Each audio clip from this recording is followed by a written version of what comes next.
Ya, Assalamualaikum warahmatullahi wabarakatuh. Selamat berjumpa kembali. Di chapter kedua, kita lanjutkan overview-nya. Nah, di chapter kedua ini tentang transaction processing and ERP system. Ya. Jadi, transaction processing ini adalah bagian dari AIS yang fungsinya adalah untuk memproses atau mengcapture atau menangkap fenomena tadi ya, fenomena yang itu berupa data, gitu ya, disebut transaction processing. Nah, nanti hasil tangkapan TP atau transaction processing ini akan diproses di dalam ERP system. Nah, ini learning objektifnya ya. Yang pertama, describe the 4 major steps in data processing cycle. Ya. Kemudian, describe document and procedure used to collect and process data. Jadi dokumen dan prosedur apa saja yang digunakan untuk mengumpulkan dan memproses data, kemudian menggambarkan bagaimana cara informasi itu disimpan di dalam computer based information system, ya, dan mendiskusikan tipe-tipe dari informasi yang bisa disediakan oleh accounting information system, serta mendiskusikan bagaimana perusahaan menggunakan ERP system untuk memproses transaksi dan provide information. Secara mudahnya, data processing cycle itu digambarkan seperti ini ya. Jadi ada input, proses, dan output. Kemudian ada storage, ya, ada penyimpanan. Nah, apa data yang disimpan, kemudian siapa yang bisa mengakses data, dan bagaimana data itu diorganize atau dikelola, dan bagaimana kita bisa menemukan gitu ya, menemukan informasi-informasi yang dibutuhkan yang tidak bisa kita antisipasi.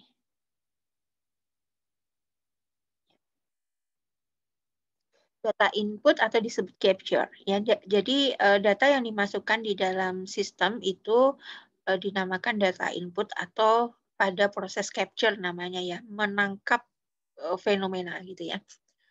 Nah, dalam sebuah aktivitas bisnis, data yang dikumpulkan itu adalah yang terkait dengan each activity of interest ya. Jadi setiap aktivitas yang memang memiliki interest atau memiliki memiliki hubungan dengan sistem yang kita bangun. Kemudian the resource affected ya. Jadi sumber daya yang dipengaruhi. Kemudian orang-orang yang berpartisipasi di dalamnya. Ya.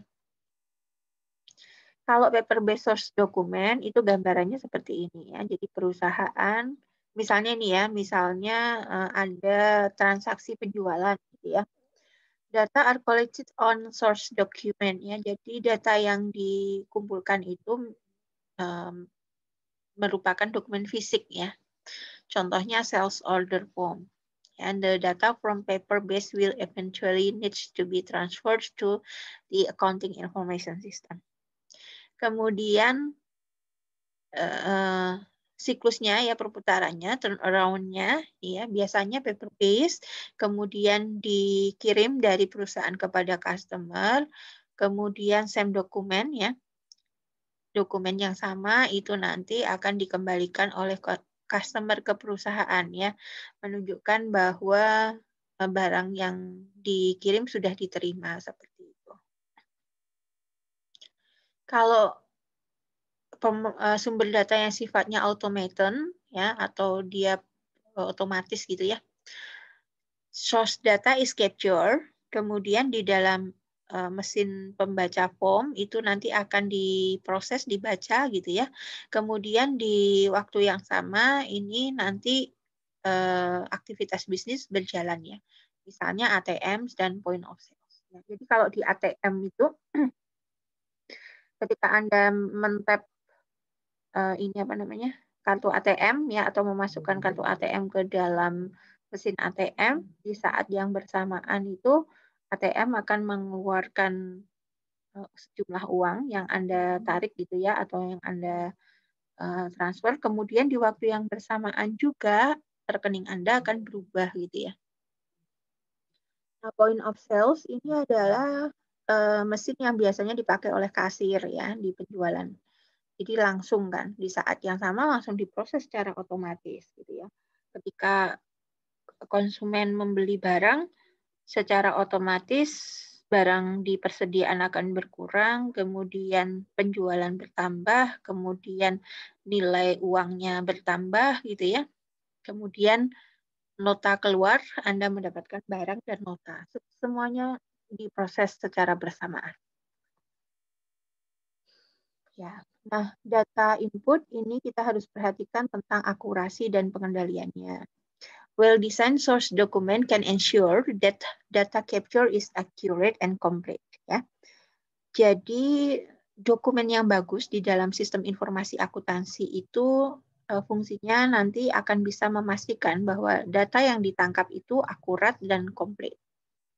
Ya. Nah, makanya kita nanti di dalam Accounting Information System ini, di mata kuliah SIA ini, kita juga akan belajar mendesain dokumen yang bagus ya. Artinya informasi yang ada di dalam dokumen itu harus memenuhi kaidah-kaidah dari Accounting Information System ya. Informasi yang value added, kemudian juga sufficient. Seperti itu. Nah, akurat itu apa ini ya? Kenapa akurat ya? Provide instruction and prompt, kemudian checkbox, kemudian drop down box ya. Jadi supaya tidak terjadi kesalahan di dalam data input itu, alangkah bagusnya dia itu jelas instruksinya gitu ya. Kemudian supaya menghindari isian secara manual, maka sediakan checkbox ya atau drop down box. Jadi ketika input itu tinggal bikin checklist aja gitu ya. Ya, ini untuk menghindari typo gitu ya atau salah penamaan gitu ya. Misalnya apa ya? Misalnya tentang di supermarket misalnya ya, kalau tidak pakai checkbox gitu ya. Misalnya ketika ada yang membeli block note, ya, ketika ada yang membeli block note, bisa dicatat sebagai block note, ada yang mencatatnya sebagai buku notes, ada yang mencatatnya sebagai buku catatan, seperti itu. Jadi untuk menghindari penamaan yang macam-macam atau typo gitu ya, block note ditulisnya BLOK NOT gitu ya. Ada yang menulisnya BLOCK NOTE gitu ya. Ada yang menulisnya BLOC NOT misalnya. Nah, itu untuk menghindari itu sebaiknya kita gunakan checkbox ya. Kemudian complete. Ini terkait dengan kelengkapan. Ya.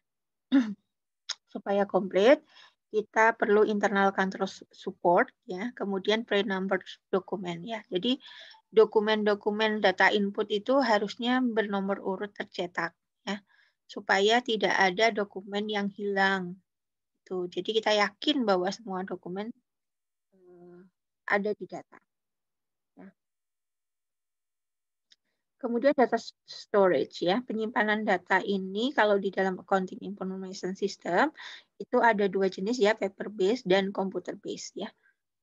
Paper based terdiri dari ledger dan jurnal ya. Ini ya. Nah, ledger itu ada general ledger, ada subsidiary ledger ya. General ledger itu summary level data for each ya. Misalnya asetnya berapa, liability berapa, equity berapa, dan seterusnya. Sedangkan subsidiary ini sifatnya detail. Ya.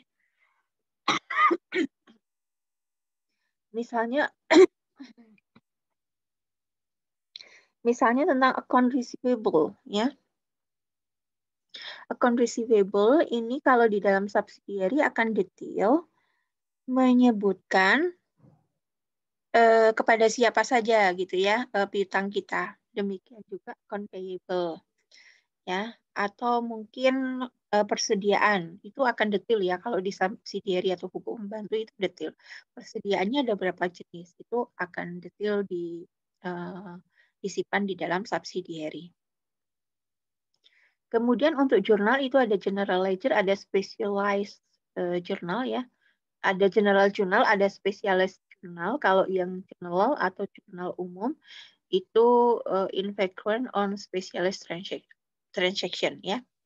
Nah, kalau jurnal khusus atau specialized journal itu dibuat karena transaksinya repetitif ya, sering gitu ya. Misalnya transaksi penjualan, kemudian pembelian, kas masuk dan kas keluar itu akan dibuatkan jurnal khusus. Di luar 4 itu akan dicatat di dalam general journal atau jurnal umum. Kemudian coding teknik ini juga ada di pengantar akuntansi ya. Kita juga belajar tentang code of account atau memberikan kode untuk akun seperti itu ya. Ini contohnya ya. Nah, model coding teknik untuk penamaan ledger maupun journal itu ada sequence ya, disebut sequence atau items numbered consecutively. Kemudian ada yang model block gitu ya. Ada yang model group ya, misalnya kalau aset itu depannya 1, itu model group ya. Kemudian kalau hutang depannya 2, modal depannya 3 dan seterusnya, itu model group. Kemudian mnemonics. Mnemonics ini penggabungan antara huruf dan angka. Nah, ini biasanya mnemonics ini banyak digunakan untuk subsidiary ya. Jadi untuk data-data yang ada di buku pembantu. Ya, penggabungan antara angka dengan huruf. Kemudian chart of account. Ya, kode akun yang sering kita buat ya, type of block coding gitu ya. Nah, kemudian penyimpanan di dalam komputer itu disebut entity ya. Entity itu apa saja? Person, place, or thing ya. Jadi entity itu adalah kata benda. Ya. Kemudian entity yang disebut entity adalah something an organization wish to store data about ya. Jadi di dalam entitas, syarat untuk menjadi entitas adalah sesuatu tersebut itu mengandung makna sehingga data-datanya perlu untuk disimpan, gitu ya. Misalnya mahasiswa di dalam sistem informasi perguruan tinggi, entitas mahasiswa itu perlu untuk disimpan, ya, karena data-datanya itu nanti akan mempengaruhi banyak hal, kayak gitu ya. Jadi saran dari ini bisa dimasukkan entity atau tidak. Gitu. Nah, kemudian di dalam entitas itu ada attributes. Attributes adalah fakta tentang entitas ya. Misalnya kalau mahasiswa itu nanti ada atribut nomor mahasiswa, nama mahasiswa, kemudian alamat gitu ya, kemudian tanggal masuk gitu ya, tanggal diterima sebagai mahasiswa, kemudian mungkin semester dan lain sebagainya, IPK gitu ya. Nah, itu adalah atribut. Kemudian field. Field adalah atribut yang disimpan ya, atau satu baris gitu ya. Satu baris. Kalau record itu adalah a group of related attribute about an entity ya. Ya, jadi record itu adalah ini ya. Jadi catatan ya, catatan dari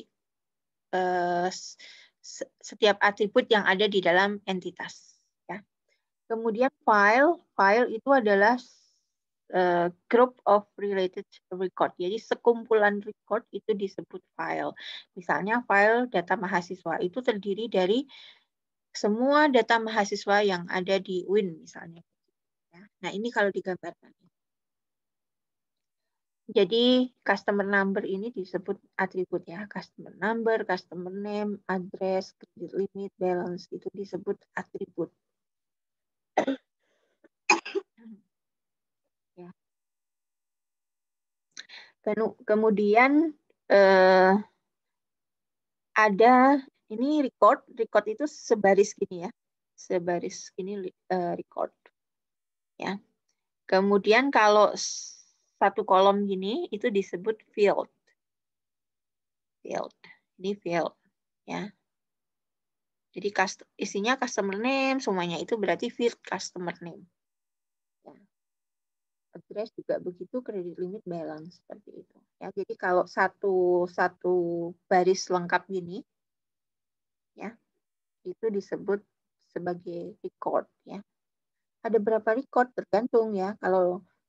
Kalau customer-nya ada 100 berarti akan ada 100 record, gitu ya. Nah, gabungan beberapa record itu disebut sebagai file ya, satu file. Ini di sini adalah file data pelanggan kayak gitu ya. Nah, itu terkait dengan penyimpanannya. Kemudian tipe-tipe dari file ada transaction file, ada master file dan database file.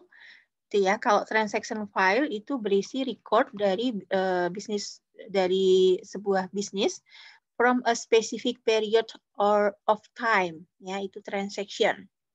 Ya, jadi isinya itu adalah kegiatan yang spesifik ya. Misalnya file penjualan ya. Kan dia itu isinya ya data penjualan dari waktu ke waktu seperti itu ya. Kemudian master file. Master file ini sifatnya adalah permanent record ya, update by transaction with the transaction file. Ya. Nah, misalnya master data penjualan, nah itu nanti akan terdiri dari penjualan selama satu periode tertentu.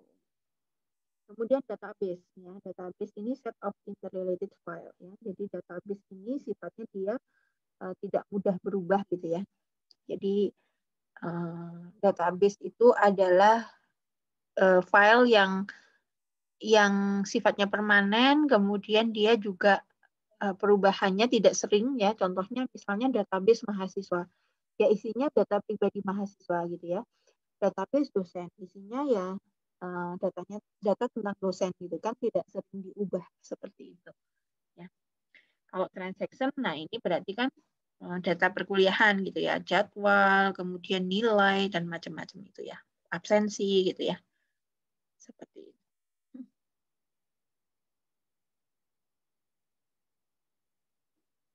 Ya. Kemudian data processing. Ada 4 ya, 4 main activities ya. Jadi proses pemrosesan data itu di dalam ICE itu disebut, yang pertama disebut create. Create itu adalah membuat record pertama kali ketika kita memasukkan data pertama kali. Kemudian read itu adalah kegiatan di mana kita membaca existing record ya, atau membaca data yang sudah dimasukkan ke dalam sistem. Kemudian update itu berarti memperbarui data, delete itu menghapus data. Gitu ya. Kemudian output-nya ada yang sifatnya soft copy dan hard copy gitu ya. Kalau soft copy berarti hanya ditampilkan di layar saja. Kalau hard copy adalah print on paper ya, atau download berupa PDF gitu ya. Nah, ini sudah tahu semua ya Anda. Jadi kalau Anda membuka SIA Anda, itu ada data yang tampil di layar gitu ya. Kemudian kalau Anda ingin ngeprint sesuatu, itu kan ada menu download gitu ya. Nah, itu nanti bisa di-print. Nah, ini adalah ERP system ya. Jadi Enterprise Resource Planning itu adalah sistem besar ya di dalam perusahaan yang terdiri dari subsistem-subsistem. Ya. Secara umum, ERP itu mengikuti siklus bisnis dari perusahaan ya. Nah, karena yang paling kompleks itu adalah industri manufaktur, di mana terdiri dari 5 siklus, maka di sini ERP dicontohkan dengan menggambarkan 5 siklus itu ya. Mulai dari ini ya, sebentar. Sini, revenue cycle, expenditure cycle, ada human resource cycle, ada production cycle, dan general ledger. Nah, ini nanti revenue cycle dibahas detail di chapter 12, expenditure cycle di chapter 13, kemudian production cycle chapter 14, human resource cycle di 15, dan general ledger and reporting system di chapter 16. Itu ya. Ya, kemudian apa itu ERP? ERP adalah Integrate an Organization Information into One Overall ICE. Ya, jadi dia adalah informasi perusahaan yang terintegrasi atau terhubung satu sama lain menjadi sebuah accounting information system. Modulsnya atau bagian-bagiannya ini ya, ada financial, human resource and payroll, order to cash, purchase to pay, manufacturing, project management, customer relationship management, dan system tools. Ini modul-modulnya atau bagian-bagiannya gitu ya. Keuntungan menggunakan ERP. Karena dia terintegrasi, maka informasinya juga terintegrasi ya, sehingga satu data itu bisa dia bisa memiliki value yang banyak karena bisa digunakan untuk berbagai macam kebutuhan. Data is captured once ya, jadi datanya itu cukup dimasukkan sekali saja sudah bisa digunakan untuk banyak hal. Greater management visibility, increase monitoring ya, jadi visibilitas atau kemampuan untuk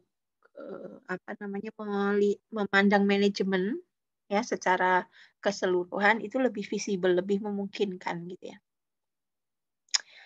Kemudian juga bisa meningkatkan proses monitoring. Kemudian better access control ya. Akses pengendaliannya lebih bagus, kemudian kegiatan operasinya terstandar dan bisa meningkatkan pelayanan kepada customer ya, sehingga manufacturing-nya ya, jadi proses produksi di dalamnya akan lebih efisien.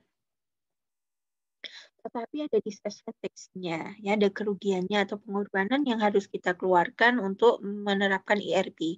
Yang pertama cost, ya jelas karena kita akan menggunakan alat-alat yang canggih, alat-alat teknologi, juga kita perlu mentraining orang-orang yang nanti akan mengoperasikannya. Kemudian time consuming to implement. Ya, jadi ketika kita mengimplementasikan sesuatu hal yang baru itu pasti butuh proses ya. Ada namanya learning curve ya, atau kurva belajar. Ada jangka waktu tertentu yang kita korbankan, mungkin kita agak melambat secara produktivitas karena kita harus mempelajari hal baru tersebut ya. Seperti ketika awal-awal kuliah online itu kan terjadi gejolak ya. Jadi prosesnya melambat ya, daya serap Anda terhadap ilmu pun juga melambat gitu ya. Tetapi seiring berjalannya waktu, ketika kita sudah tahu celah-celahnya, ketika kita sudah mulai familiar dengan teknologinya, maka menjadi lebih cepat gitu ya. Kemudian change to an organization existing business process can be disruptive ya. Nah, ini kita juga sudah merasakannya. Jadi perubahan bisnis proses bisnis di dalam perusahaan ketika kita menerapkan ERP ini akan ada hal-hal yang terdisrupsi ya. Jadi terdisrupsi itu menghilang fungsinya atau fungsinya itu tidak bisa fungsinya tidak bisa perform lagi, tidak bisa tampil lagi karena digantikan oleh teknologi. Gitu ya. Ya, otomatis organisasi menjadi lebih ramping ya. Seperti itu. Kemudian kompleks. Ya, ERP ini kompleks karena dia menghubungkan satu siklus dengan siklus yang lain ya. Dan resistance to change ya. Jadi agak sulit untuk perubahannya ya. Jadi memang perlu banyak waktu ya. Seperti penggunaan teknologi di kampus kita ini tidak semua orang bisa menerima dengan mudah gitu ya. Nah, seperti itu. Oke. Nah, ini adalah tentang ERP. Nah, untuk ngecek pemahaman kita serta untuk keperluan presensi, silahkan Anda buka websitenya Romney Stanford yang linknya sudah saya berikan. Kemudian yang di chapter 2, pilih chapter 2, kemudian kerjakan soal pilihan gandanya. Nanti di akhir itu akan diminta untuk memasukkan email ya, untuk mengirimkan nilai dan jawaban. Nanti dikirimkan kedua email. Yang pertama adalah email Anda sendiri, itu sebagai arsip Anda.